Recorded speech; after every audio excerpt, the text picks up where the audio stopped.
Hi, it's Matt from Go Green Autos. So I've just got this Renault Kangoo in. It's a Renault Kangoo Maxi, a ZE33, so with the 33 kilowatt hour battery pack. And this one has got lots of extras fitted, including the auxiliary heating system. And I've never seen a Kangoo with that fitted yet. I've probably sold 40, maybe 50 of these Kangoo electric vans, and none of them have ever had that fitted. So while it's here, I thought I'd make a little video to explain what it is. So being a ZE33, this actually has a heat pump heating system. So it's a lot more efficient than the 22 kilowatt hour versions, which have a resistive heater. However, as I said, this one has also got the auxiliary heating system. So at the back here, which would have been the diesel filler cap, on all other Kangoos it's just a blank panel behind here. However, when you have this extra heating system fitted, again it is a diesel filler cap. We've got a locking cap here, and there is a 13 litre diesel tank behind there.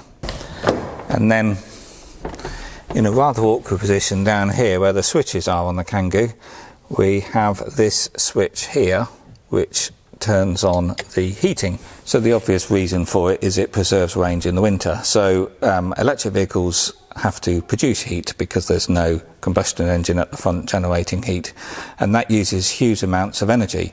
So a heat pump system like this van has got is a lot more efficient than the resistive heater, but it still uses an awful lot of power from your traction battery to generate that heat. And obviously in the winter, that's why you have less range on an EV.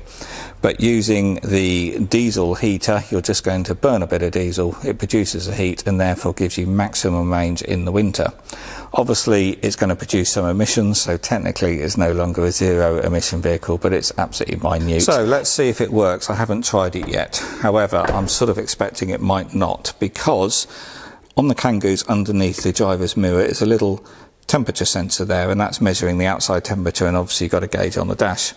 But also that disables the heating system on the Kangoos if it deems that it's not cold enough. So even on a resistive heater or heat pump system, if you turn the heating on and the outside temperature is above, I think it's about 11 degrees. I did do some tests a few years ago.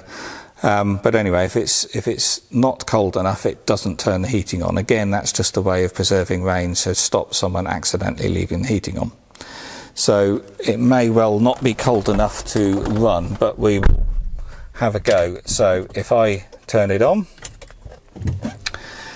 and we've got to have the fan on. This is your fan switch, and when the fan switch is on 0, all heating is disabled completely. So we've got to have the fan on, we've got to apply some heat.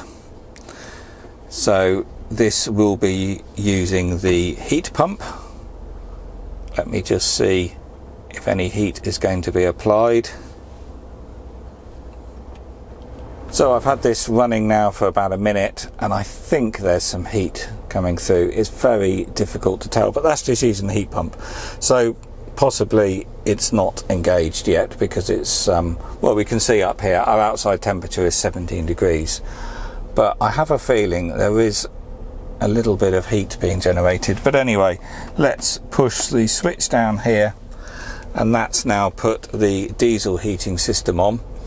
And what that does is it disables the heat pump system, and it should now kick in the diesel heater.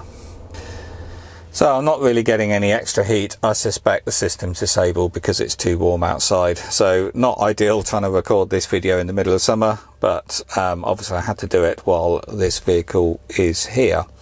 So anyway, it gives you an idea what the system's about, and if you happen to find a Kangoo electric that's got the auxiliary heating system in it, I should think it's a great option to have, because obviously in the winter you're going to retain pretty much normal range. Obviously the battery pack getting cold overnight is going to reduce the range a little bit, but majority of winter range loss is because of the heating system.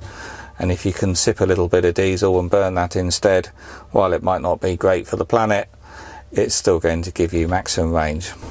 Here's a new message. If I open the door, it says boiler on, remove key.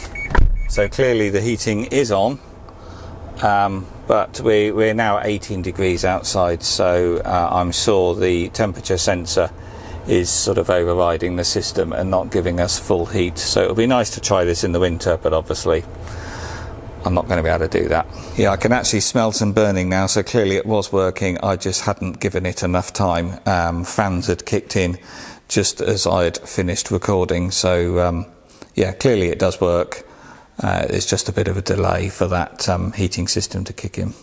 So if you found this little video useful, please do click the thumbs up icon on YouTube, because that allows other people to find the video, and maybe subscribe to the channel and click that little bell icon to be notified when I upload a new video. And there's plenty of other EV videos on the channel.